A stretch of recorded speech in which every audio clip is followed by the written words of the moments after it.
Hey, what's up, everyone? Welcome to another episode of We Need to Talk. My guest today, she is an urban farmer for Creative Arts Farm. She's a registered yoga teacher, also a singer and a musician, and a minimalism and sustainability educator, Miss Siri Lorece. Siri, welcome back to the show. Thank you for having me. Happy to be back. I'm really excited to talk to you because I'm very inspired by your lifestyle, by your career, it started as a hobby and now it has become a huge part of what you do and it has become one of your full-time jobs. And I love that.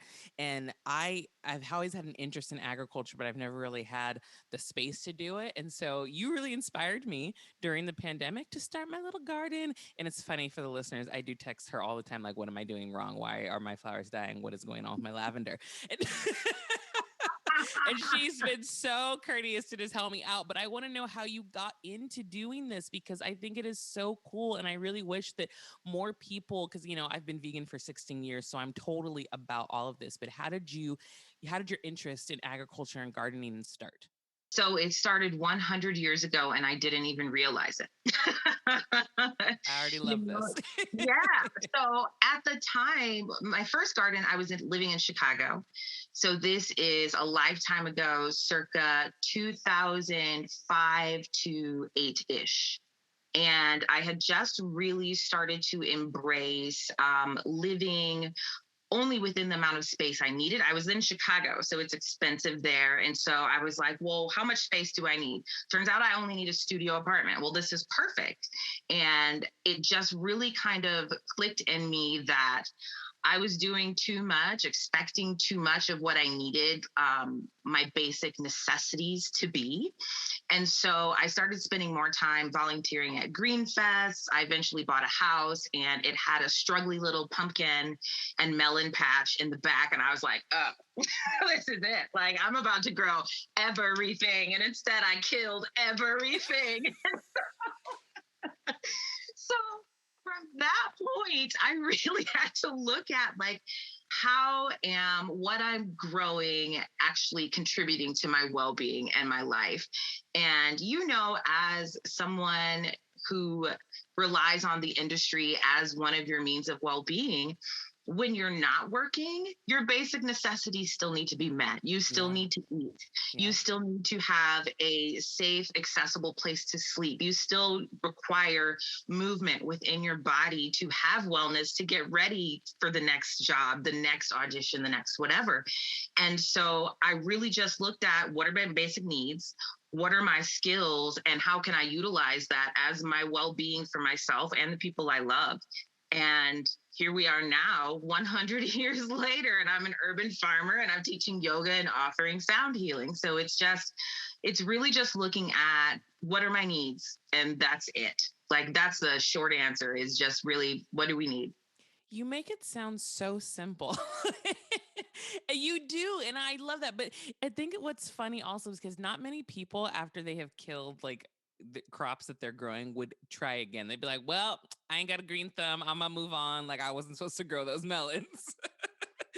But you were like, no, I'm gonna figure it out.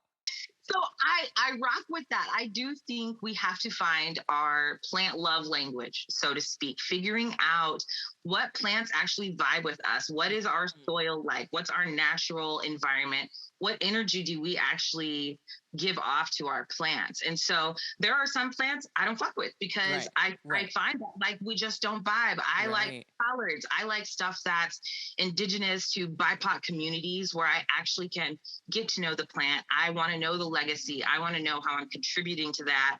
And then I want to give that back to my community. So it's like, I could grow hundreds of tomatoes, but who's not, Right. I love that you find a connection between what you grow and the history and the stories. Is there a specific product or a crop or a vegetable that you really feel in tune with, like learning the history of it or where it comes from? I'd love to hear stories behind that. Yes. So our farm model basically is offering plants that are easy to propagate. So you can grow more plants off of that one plant, and versatility is key. So what we offer to our community is tree collard varieties, which is a very unique variety of your standard like Georgia collard, but it grows 10 to 12 feet tall. It lives 5+ years. It grows branches that are also 10 feet tall, and you can cut them off and grow new plants. So all 15 of our collards were grown from two teeny tiny cuttings that we started 4 years ago that were gifted to us. Wow. And so Wow. tree collards above all is our main staple. It's the most important. Its versatility is insane. Raw, cooked, you can grow more plants from it. It's a big ass fan if you're hot. Like, I mean, it's really like I love it's that. such yeah, it's such a special plant. And I think collards in general are well known in BIPOC communities. And Absolutely. Every they're holiday. every holiday, girl. Non-holiday here, it's every day because Right. we have so many and we're plant-based. So it's like you're gonna get Right, these right. collards somehow.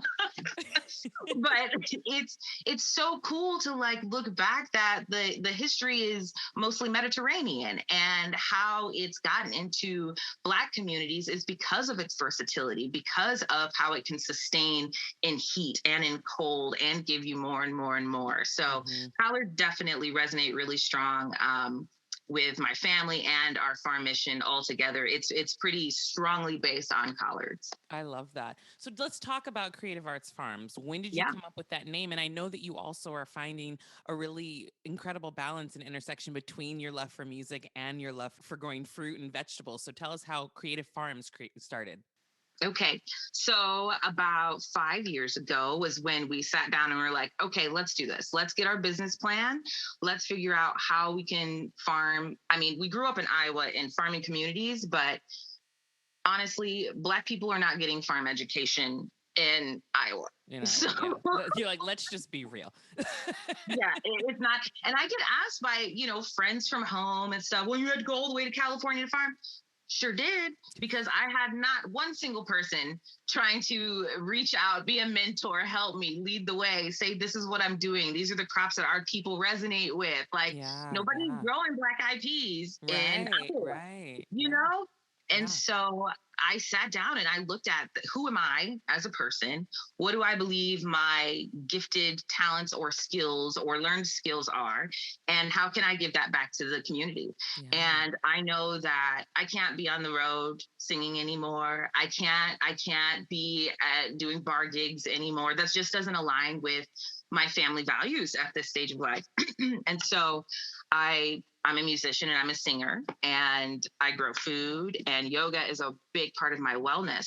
Mhm. And so when we looked at, well, what's our farm mission and what's important to community, we were like, well, what brings people together? Music brings people together. Yeah. Food brings people together. Movement of all types brings people together. There's not one single community that doesn't meet amongst those three things. And we were Right. like, that's it. That's it. So our farm mission is sowing seeds of wellness through music, farming, and yoga. The unifiers that we believe are like, that's the shit that people need. I don't care where you are. Yeah. Right. Those are the That's things that the make good people stuff. happy. Food Yeah. So and about community. Yeah. yeah. So about 5 years ago is when we got our business plan together. We were living in Long Beach at the time, and there were so many urban farms to visit and learn from and work with that really just helped us see what's available in Los Angeles, how strong the farming community is in Los Angeles. The plant based community is so Mhm. strong. The wellness Yeah. community is so strong and often overlooked. There's a lot of Black people here doing it and getting it done. And so I just felt so supported that like, well, I can do this now. Even if I feel like I can't do this now, I have a really cool support system that's telling me, no, you can. you Right. know Right. and so for the past year, it's been almost a year that we've been full operational, and Amazing. my sole income has been Creative Arts Fund. That is incredible. That's the dream, right? Yes, I'm tired, girl. I'm exhausted. And like the dream is ever evolving, and figuring out community needs versus familial needs it's such a cool intersection of figuring out how the two go together. Yeah. So I would say that the pandemic was probably a blessing for you then. Because if that has been in the last year, that's probably when you kind of go Anyway, like, okay, this is the shift. This is when it's in supposed to many happen. ways, yes, I found that right as everything shut down, I had just completed my yoga teacher training, and I was planning a huge in-person event, and like I was like, oh. Well, I'm clearly not doing that. I take things very serious. Like, I'm a rule follower. You know what I'm saying? And then Yeah. I do my research and figure out. So if you tell me I should probably stay home, I'm gonna probably stay home. So I love that. So you know, I'm curious though, because in a lot of industries we do find that there is a struggle with intersectionality in general. So in the farming community, how have you battled that, or how have you come up against it being a Black female farmer? Like, what have challenges have come your way because of that? so how candid can I can go Girl, full speak speed? I can speak on say it. okay, Speak your good. truth. So in some ways, I just don't fuck with those people.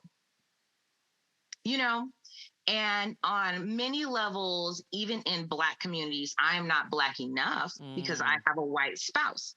hmm. My husband Which is we've white. talked So about. That's what you've been on the we show before. have, What we talked about. Yeah, yes. yeah. So, girl, when you throw that into being a Black female farmer in a community of people who are very pro Black, almost to an anti white push in some realms, I most certainly am not Black enough there. And the Mm, intersectionality, even amongst our own community, can be really interesting to navigate, you know? hmm. So I found that it's nice because people are pretty loud and proud where they sit on things, and so that helps me navigate and not fuck with those people. Yeah, yeah. And like, because but also I get to a point where it's like you can only educate people so much. You can only say this is your lane and this is not. So Right, right. so much, you know. So I really try to navigate my fuckwits really specifically. I love that phrase. Just saying, Oh my God. I need to put that somewhere. This is where I'm going to navigate my. man, get it on a That's shirt. but like, that's a shirt. That's legitimately a shirt. That's so funny. So, okay, for you though, in general, your life is really centered around holistic living, sustainability. I already told you I was going to be nosy because you live in a 200 square foot house with your husband Yeah, and your son. So tell me how that can be. Because first of all, I'm obsessed with looking at like the tiny home community, by the way, because they're mind blowing how incredible they are. it's true. I was just telling my husband, I was like, can we just buy a tiny home so I can like escape if I need to? Like, but tell me how that came about, like getting a tiny home. So I'm assuming it's on your farm, correct? Yes, yes. Okay. So we're in Los Angeles. We're in a standard residential neighborhood, like full regular big old houses. We're in the valley, and it's legal to have tiny houses in LA now. So if you want a tiny house, girl, pop a little tiny in your backyard and get you a little ADU bed B&B kind of situation, Yeah, mom right, vacation. right.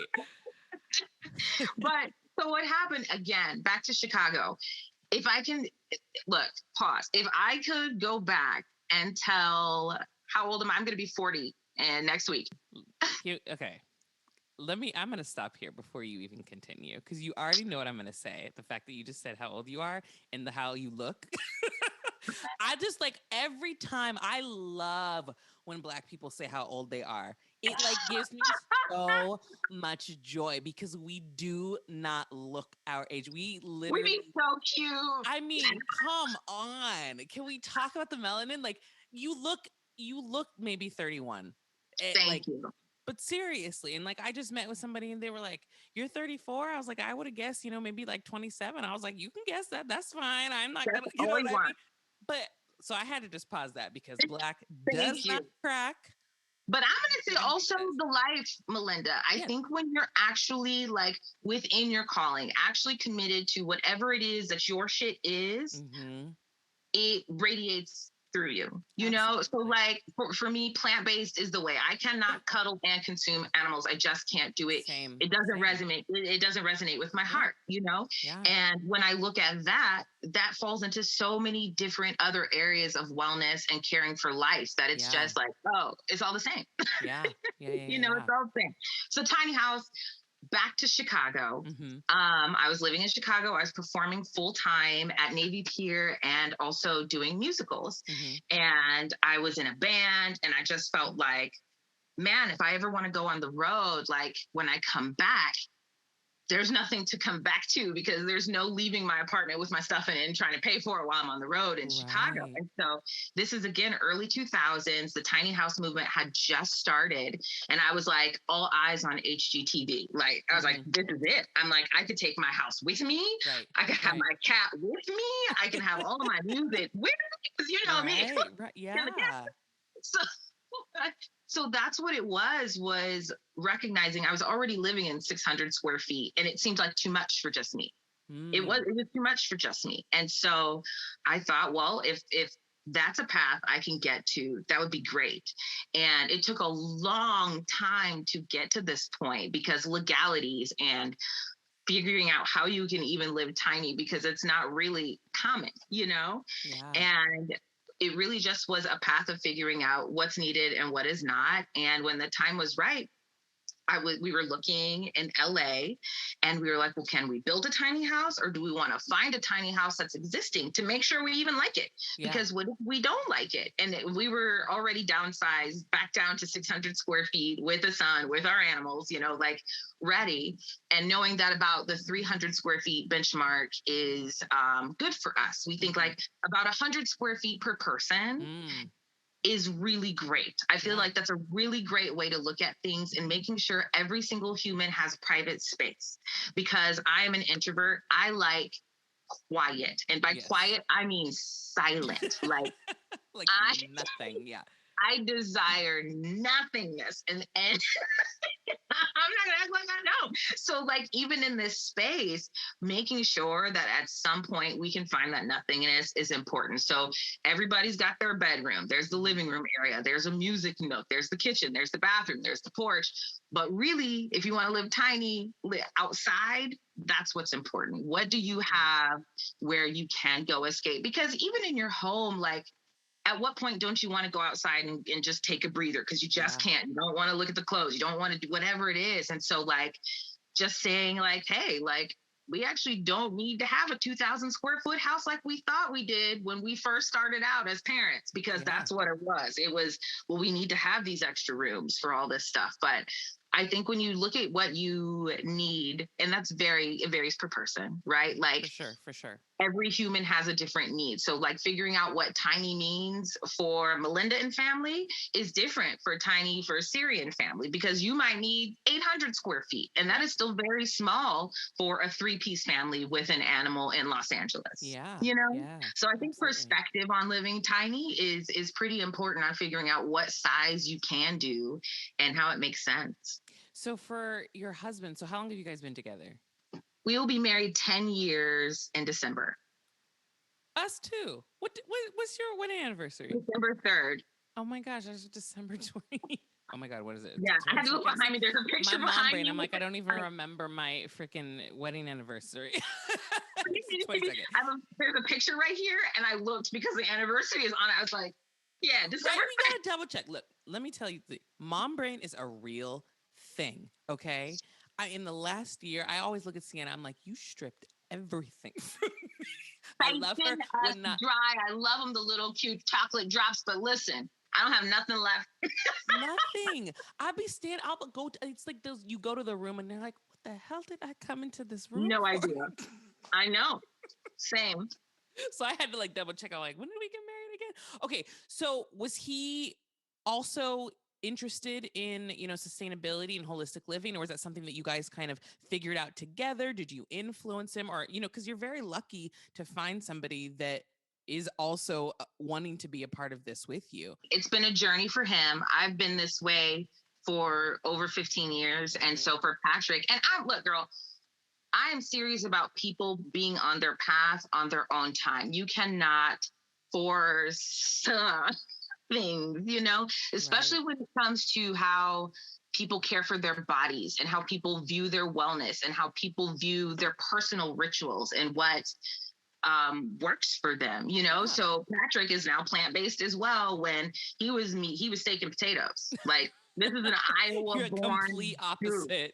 Like, I need a steak with a side of steak, a surf and turf for the appetite. You know what I'm saying? Yeah, yeah, yeah, yeah, yeah. So it's definitely been a journey for him. And even just this past weekend, we were talking, and he mentioned, he's like, you don't know what you don't know. And so if you see someone who's doing their own shit, living their path, and you start to realize, well, I'd like some of that too. I want to feel good. I want to feel like that. I want to go dance in plants. I guess that's good. So let me go try to dance in plants. See how that feels.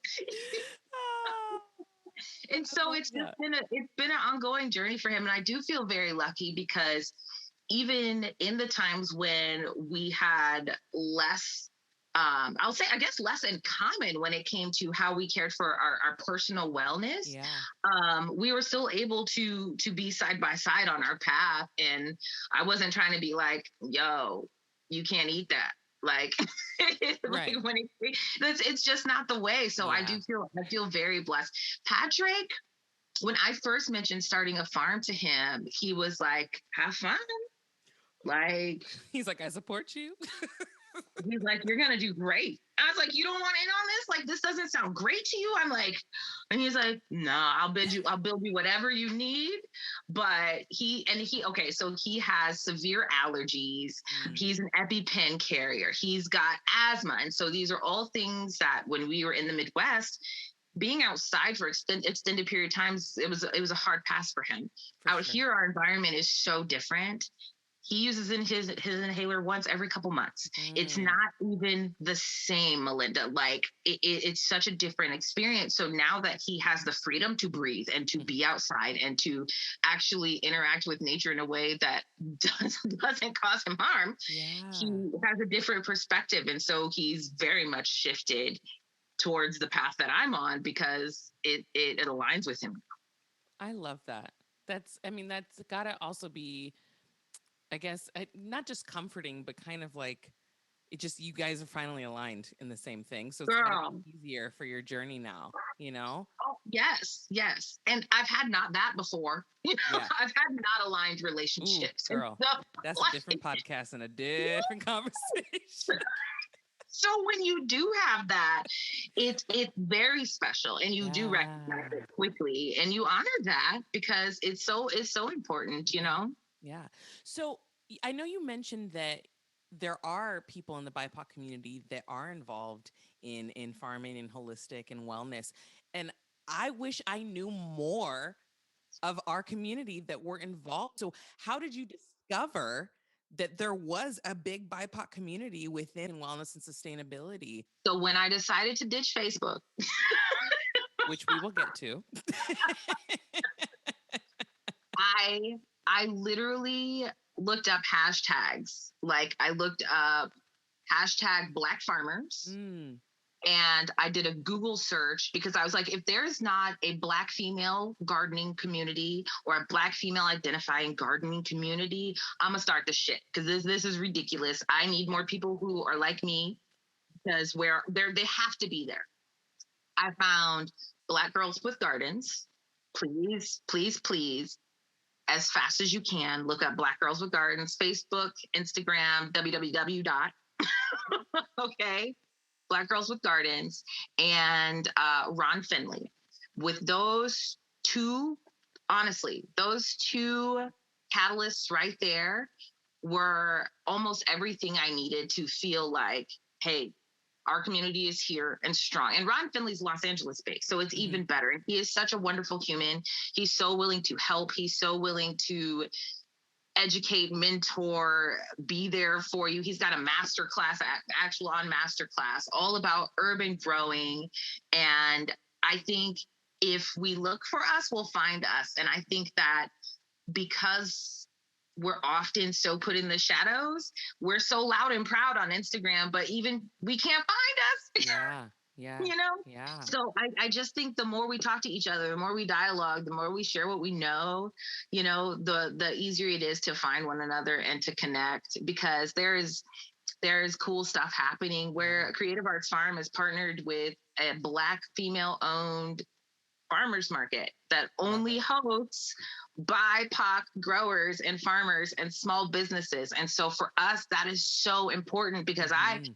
I'm like, I'm not giving my food to just anybody. I'm growing this. I'm growing this food for my community, so my Right. community's No, but you that's know. so special, and being able to pay it forward and give back in that way and Yeah, finding ways to support each other, it's huge. It's it just it is. really is a big deal. It is. It is. We're stronger together in so many different ways, be it agriculture, whether it's music, parenting, like it's so important to be there Yes, for one another. absolutely. Before we get to you leaving Facebook, does your sustainability also extend to like waste, like general waste as well? Yes, Because yes. So that, we compost, we whew, recycle, that's we're tough. I'm partially, not gonna yeah, lie. we're So like, I partially off really commend grid. you. You can do it though, like start small. You know what I'm saying? So instead of like getting a big compost tumbler, save your veggie scraps and start making soup stock. And Mm, then you start to realize like how many little ways that you could be saving or reusing your waste that you're not. Save your coffee grounds for your house plants. Like right, right. anything, I just small amounts of plant matter, it adds up. You Yeah, know, yeah. even if it's just a little bit. What was Shower the one day less hardest? a week. What was the Save hardest water. thing for you though, in terms of sustainability to like really figure out and master? So paper products, Mm, paper because towels, it's and like, everywhere, and you think you need it for sure. so I would say the things I grew up with cleaning bleach, paper towels, that kind of stuff that I feel like my grandmother, you bleach everything. You know what I mean? You soak Yeah. this thing in bleach and then you soak this, like, so letting go of realizing I don't need to use paper towels for, like, hold on. So I have all these kinds of guys. Yeah, yeah, yeah. They're just little reusable terry cloths. So this is what we use instead of paper towels. It's what we use instead of using like a dish towel, or get bamboo reusable paper towels. Paper products, I think that's like, That's the it's at big, the top yeah, of the list for a lot of people because yeah. nobody wants like shady toilet paper. Nobody wants to do more laundry because they're washing paper towels, or if you have kids cleaning up spills over and over and over, paper towels are nice. So paper products, I think that was a tough one to like really phase out. And we still use paper towels, but not in an excess. You know what I mean? You Yeah, keep one yeah, thing yeah, of yeah. paper towels and bleach around and it lasts all year because you don't use it like you normally For do. sure. Yeah, I mean, we tried to with the like toilet paper, just like buying the cheap toilet paper. I can't. I cannot skimp on toilet Nope. paper because when it disintegrates, when you're trying to Nope. wipe yourself, I'm like, Nope. Mm-mm. it just And my don't work. husband, I'm like, don't worry about how much paper towel, toilet paper I'm using. You do not know I'm using as much toilet paper. I'm telling you, I will wrap. I'm with you. I'm serious about shady toilet paper. It's That's not happening. hilarious. Oh my god. Okay, well, I'm glad that we're in alignment on that. Okay, but let's Yeah. talk about you leaving Facebook, because I know that we have had personal conversations about this a little bit, and I Yeah. completely agree. And obviously, I've built a following and conversations on Facebook, so I wish that I could leave, but I really legitimately can't. I take breaks, but I can't leave it. But you made the decision to only come on to social media to run your Facebook groups that Yeah. you are the administrator for. So what I guess made you make that decision? Anything specific that happened? People get on my nerves. Okay, and thank you, Siri. That's the end. No. The most simple answer, but it's so true. People are annoying Oh, on social oh my media. gosh. I'm like, y'all are the most don't have enough to do, uneducated, I just can't people. And so I got to a point where I was like, what am I using this for?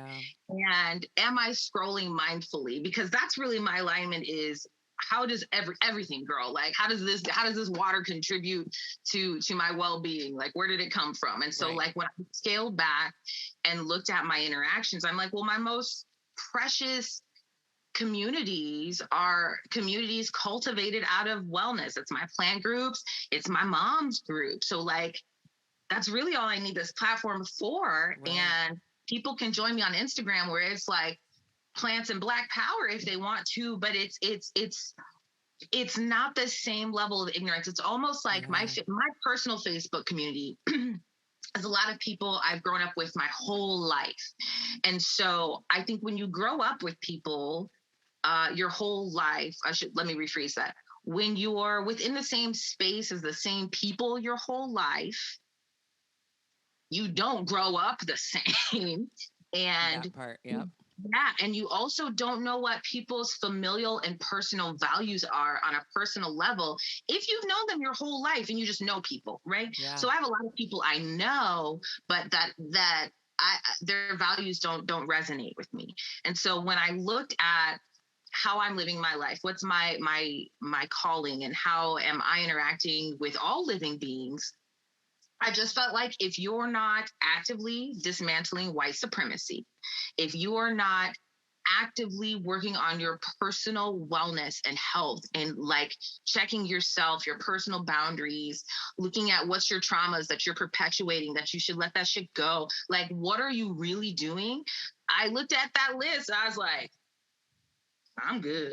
Like, Right. I'm gonna have to go, Right. you know, and no shade, not trying to hurt people's feelings, but it's like, y'all are dumb. Like, are you really interacting on these internets where people can see this until the end of time in such ignorant ways? Yo, at Siri Lorece on Instagram for pictures of tree collards and Black history. You Oh know? my God. But I love that you made that decision because it does fit into your whole ethos of like, what do I need? And you didn't need it. Yeah, You didn't need it. And I get that. I absolutely get it. I think that social media as a whole is a blessing and a curse because it is. one, you see the blessing of the communities that you've built on Facebook and all these moms and with holistic living and with, you sharing like recipes. I love some of the recipes you share in the Mama Meals group that you have. But then on the other side of it, it's just nasty and ugly. And there's nothing to gain from that aspect of it. So I love that you have found a balance and something that works for you, your lifestyle. Also, it's not even just about your physical health; it's your mental health.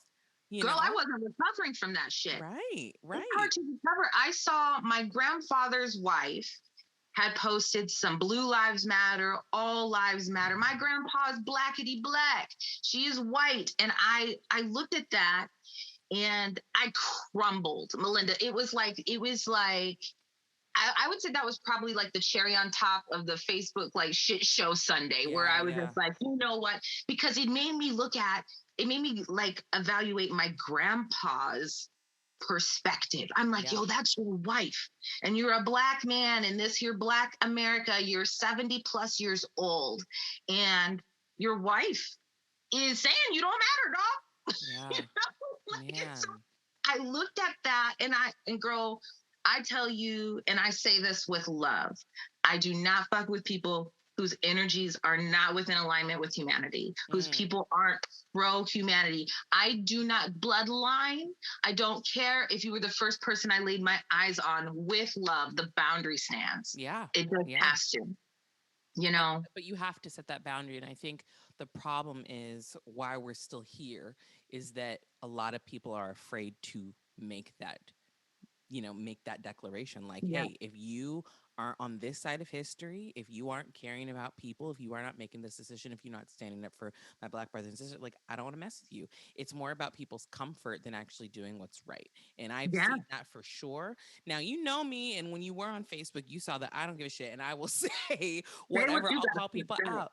But I try to do it with love. Now there is a line for me where I either will stop talking to you or I'll get really tense, but I try to do it with love. But yeah, I'm with you, and I respect you for making that decision for yourself because it is something that is very hard to wait because social media, they know how to get you pulled in and get you addicted, and they know they do everything they can to try to keep you there, but they do not do anything to make it a better experience. No, at all. At all. I And fully agree. That yeah. fully resonates. And I think even as we scroll our feeds and how the quote unquote algorithm works and what pops up and what doesn't, Mhm. I think that's very true. Very, Yeah, very true. yeah.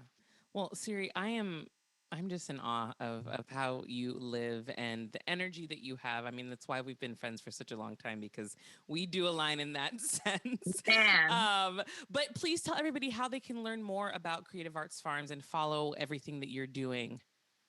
Great. So you can find me at Siri Lorece, SIRILORECE, or at Creative Arts Farm, www.creativeartsfarm, www.sirilorece.com, all of those places. You can sign up for my sustainability and self-care newsletter. It's free. I give behind the scenes tours of my tiny house. I talk all about how to live sustainably. I talk about how to interact with community safely and sustainably, and share all kinds of bonus content on behind the scenes music and yoga. I'm all over Instagram almost daily. Love it. I'm going to sign up for that newsletter because I need to see everything Girl, that you're it's doing. so good. I It's so can't good. wait. It's I'm like my so favorite. I'm not even kidding you. It's audio and visual. So there's an audio portion where I either offer sound healing, or I'll do like a mini podcast of my main podcast version and talk about sustainable living or ways to incorporate self-care into your daily life and stuff. I It's love delicious. it. It's my I favorite love offering. it. I can't wait. I can't wait. Yeah. Well, thank you so much. Always a pleasure to chat with you. Please follow Siri and Creative Arts Farm, and make sure you subscribe to We Need to Talk, and we'll talk to you again real soon. Bye.